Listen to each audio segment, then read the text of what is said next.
Let us now go to the next question, which says, how does the neutron-proton ratio, N/P ratio, affect the nuclear stability? It has been discussed earlier that not all nuclei are radioactive, only some nuclei are radioactive.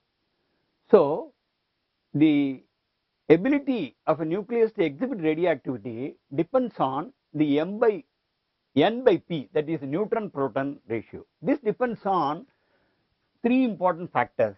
One is, for elements whose atomic numbers are below 20, actually calcium is 20.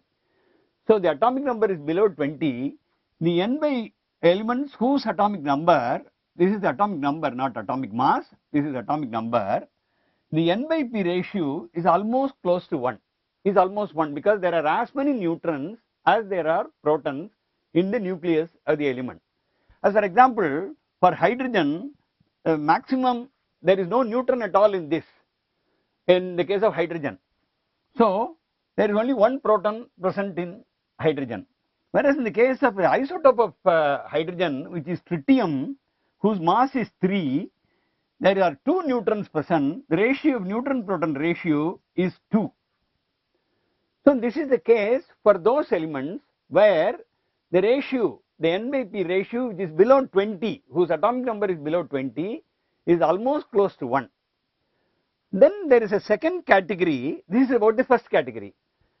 Now the increase in the atomic number, as the atomic number increases, the N/P ratio, there is gradual increase in the number of neutrons, and the N/P ratio reaches a value of 1.5.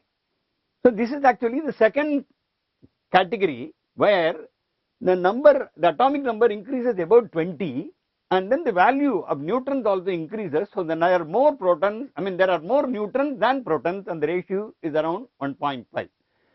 And there is a third category.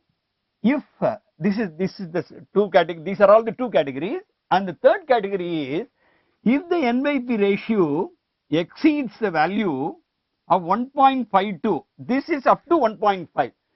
If the neutron-proton ratio exceeds the value of 1.52, that is for those elements whose atomic number is about 84, is above 84, is greater than 84, then the element is very unstable and exhibits radioactivity. So these are the three conditions under which the N/P ratio, those elements whose atomic number is less than 20, which is almost close to 1.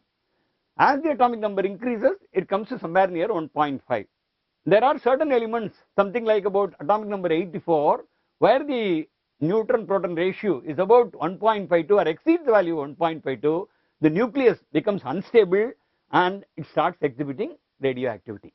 So these are the three factors which can be considered as a consequence of the neutron-proton ratio in various types of nuclei.